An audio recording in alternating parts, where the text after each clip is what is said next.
We start this hour in Europe, and at the Munich Security Conference, the European Commission President Ursula von der Leyen, NATO Secretary General Mark Rutte and German officials have announced heightened European defence efforts. Von der Leyen has noted the significance of a programme within the €800 billion defence plan, focusing primarily on joint procurement projects between EU member states under the SAFE initiative. Let's listen in to her statements. Parteiübergreifend haben wir aus dem Bündnis, aber auch von anderer Seite seit Jahren gehört, Europa muss mehr tun für Verteidigung. Und das ist richtig. Europa muss unabhängiger werden, muss mehr tun für seine Verteidigung. Ein starkes Europa bedeutet auch eine starke NATO.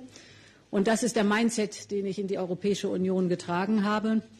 Im letzten Jahr haben wir mehr für Verteidigung getan in Europa als in den 10 Jahren davor. Von der Leyen has also stated that €100 billion have been allocated for these joint projects to close defence gaps and strengthen capabilities. Additionally, she has stressed that 65% of the products must be procured from Europe or Ukraine rather than from abroad. Moreover, Mark Rutte has called for greater European responsibility, pointing to years of US complaints over Europe's defence spending. On the other hand, the German Foreign Minister Johann Wadeful has said that NATO remains vital for maintaining security at a time of global disruptions. Let's listen into their comments. We had years, decades of complaints by the US about the fact that in Europe we were not spending enough on defense. That has changed with the summit in The Hague.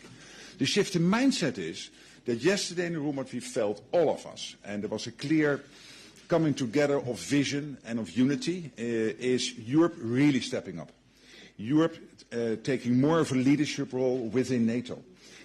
Europe also taking more care of its own defence, and this is really a staggering change, and this will make NATO stronger, because it means that a strong Europe in a strong NATO means that the transatlantic bond will be stronger than ever, because we have dealt with that big irritant on the US side of Europe not doing the same as the Americans were doing. More updates coming out of the 62nd Munich Security Conference. German Chancellor Friedrich Merz has expressed concern over a growing gulf between Europe and the United States, citing the MAGA movement's culture wars as a major point of divergence. Merz referred a stimulus statement made a year ago by US Vice President J.D. Vance, where he acknowledged that a rift had indeed opened between the two allies.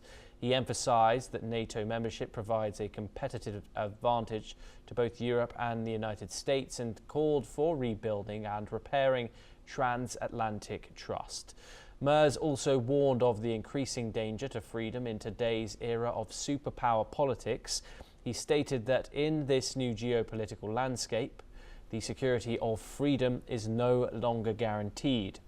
The Chancellor stressed that NATO's nuclear sharing agreement remains vital to Europe's security and vowed that no zones of differing security will emerge on the continent.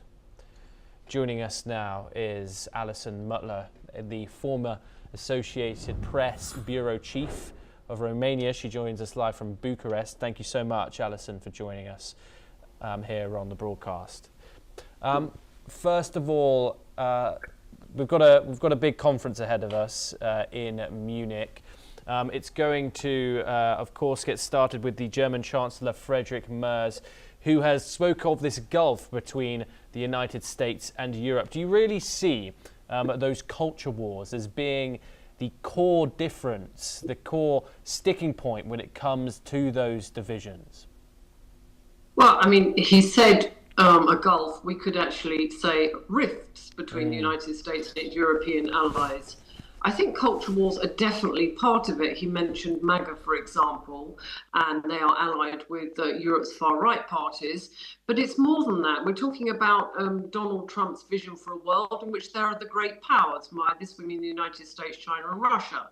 And they these great powers are the ones that decide, how the globe works, what deals are made.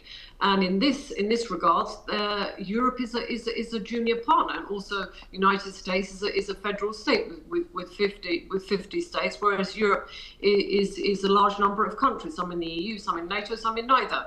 So I think that is perhaps what also he's alluding to, not just the cultural wars with MAGA allying with far-right parties in Europe, but also the fact that Donald Trump wants America to go it alone, and for America to be a great power in the world and do deals with other great powers to decide how if you like, how the globe is carved up, where areas of influence, who they're assigned to. Indeed, and of course the issue of immigration consistently comes up. Those are those culture wars that Donald Trump is speaking about. What are your thoughts on that, the American stance towards that particular issue? Of course, we're not saying that it's not an issue. Particularly, it has seen the rise of far-right governments inside Europe. However, how the Americans have approached the issue and made it disrupt the relations between the two countries. What are your thoughts on that?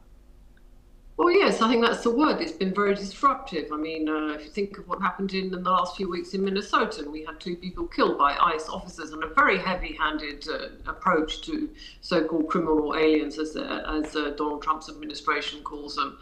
And again, this trend for treating immigration as one of the huge problems facing Western societies is something that the US wants to promote in Europe too. I mean, Donald Trump more than once has said the problem with Europe is it's allowing all this unfettered immigration, and there is immigration, but that's how the US is built on immigration. Countries need immigration for economic reasons. Where I live in Romania, there's a huge labor deficit, so you do need migrants to move in and take in those jobs that Romanians don't fill, and that's true in other countries as well. Of course, there are countries like United Kingdom where it's a bit different, and there are people that go there and claim political asylum, and that is a very big political hot potato. But I think that Donald Trump and MAGA are aiming to create divisions in European societies by pushing this idea that immigration is killing their countries. And it is a problem, or it can be a problem, but it is also necessary for the economy to have migrants to do jobs. So it's very politicized, and of course there are a lot of other issues we have in Europe. Russia's hybrid war. Donald Trump says absolutely nothing about that. He just pushes the immigration, and that is what the far right, that is what the MAGA is we need to get rid of immigrants and reclaim our countries, which is a very isolationist stance. And if you look around Europe, there's some countries, I mean, where I live, there aren't really very many immigrants. There are more than there used to be because of a labor deficit. But basically in Eastern Europe, you hear Orban being very anti-migration, but there's hardly any foreigners or migrants living there. So it's really inflated and polarized, and it's become a political issue, not a factual issue. Indeed. Alison, do stay with us as we turn on to our next story. But first, let's in fact take a look at what the German Chancellor had to say in Munich. In der Ära der Großmächte ist unsere Freiheit nicht mehr einfach so gegeben. Sie ist gefährdet. Wir halten uns dabei an unsere rechtlichen Verpflichtungen. Wir denken dies strikt eingebettet in unsere nukleare Teilhabe innerhalb der NATO. Und wir werden in Europa keine Zonen unterschiedlicher Sicherheit. We move on now and back over to the US.